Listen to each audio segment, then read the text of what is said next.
Всем привет! Очередное видео для тех, так сказать, кто решит сам поменять жидкость в гидроусилителе руля. На примере Chevrolet Captiva первого поколения, кузов C100.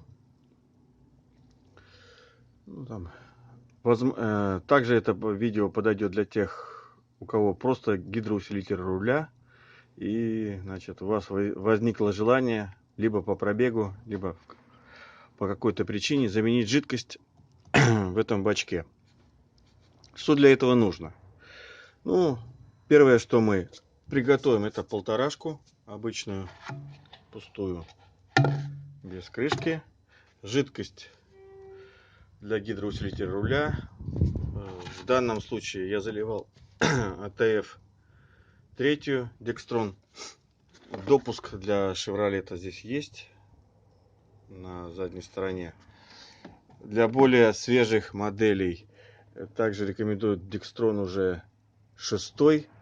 Но здесь уже вы смотрите, как в инструкции к автомобилю написано, какая рекомендация жидкости. Так, что необходимо сделать? Значит, первое.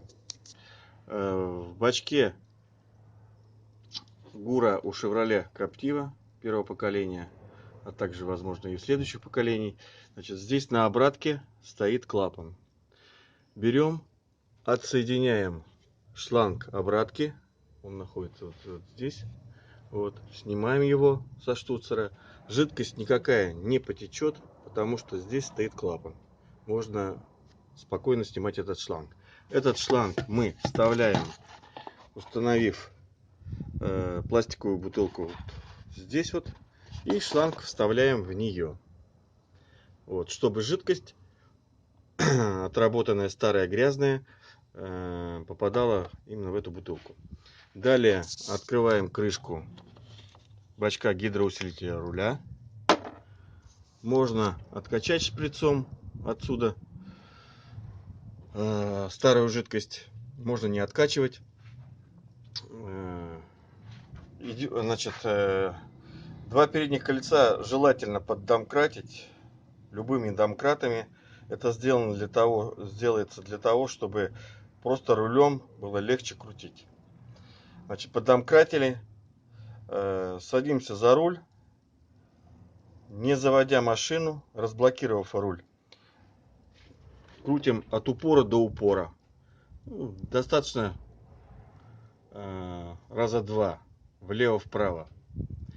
Значит, жидкость отсюда уходит. Мы берем новую жидкость, заливаем в бачок и начинаем проделывать эту процедуру еще в таком же темпе. То есть два раза качнули влево-вправо. Удобнее, конечно, когда за рулем сидит напарник. Но если вы делаете один, в принципе, можно и самому сделать, одному сделать. Вот. Не забываем смотреть на пластиковую бутылку, жидкость, которая будет поступать в нее, чтобы она не вытекла у вас. Ну, для безопасности можете постелить под бутылкой какую-нибудь тряпку. Вот. Как жидкость наполнилась, сливаете ее в подготовленную пустую тару. Для замены жидкости необходимо 2 литра, желательно 2 литра, можно обойтись 1 литром, но желательно 2 вот такие литровые канистры. Не обязательно ЗИК, можно использовать любую марку, которая вам больше нравится, лишь бы она по допускам подходила. Здесь, как я уже сказал, допуск Декстрон 3. То есть ту жидкость, которую я менял. Я сейчас не буду вам наглядно показывать, потому что я уже заменил жидкость, все нормально. Вот. Дальше, значит, старая жидкость сливается, ее в системе около литра, где-то 0,8. Вот. Она будет черного цвета. Вот, вы ее слили. И, то есть, не допуская ухода жидкости в ноль, подливаем свежей жидкости гидроусилителя руля. Значит, после того, как из шланга обратки, ну это где-то после литра пролитого Декстрона через систему, пойдет уже красная жидкость.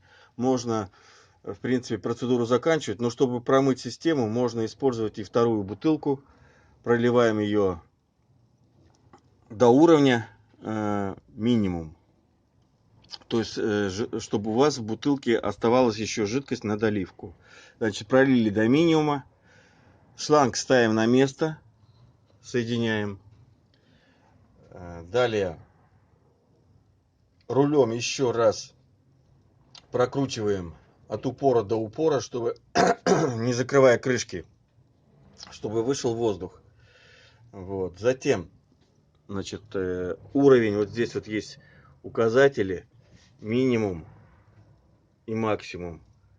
Значит, вы делаете посередине, даже не посередине, а можете налить по максимуму. Завести двигатель, жидкость уйдет у вас где-то на уровень, на минимум. Не пугайтесь, если первые где-то секунды 2-3, значит, будет гул от насоса. Ничего страшного, рулем крутить во время заводки, после заводки первое время не стоит. Просто завели, подождали где-то, ну, с минуту. Жидкость прошла, подошли, посмотрели, какой у вас уровень.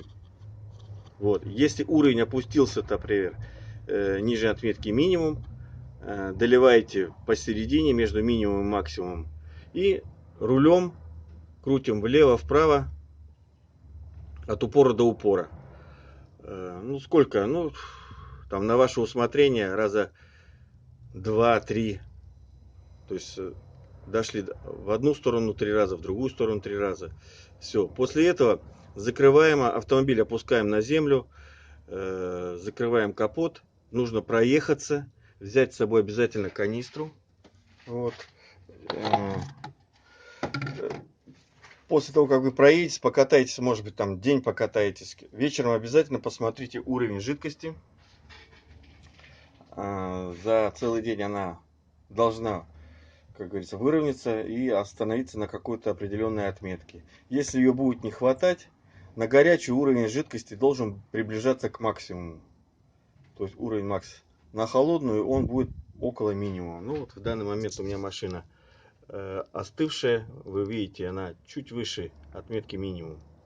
Вот. Вот, собственно говоря, и вся замена. Процедура занимает у вас по времени где-то в районе получаса. Вот, не больше. Вот такая вот инструкция для тех, кто решит самостоятельно ее заменить. Всем спасибо. Кому понравилось, как говорится, ставим лайки. Все, пока.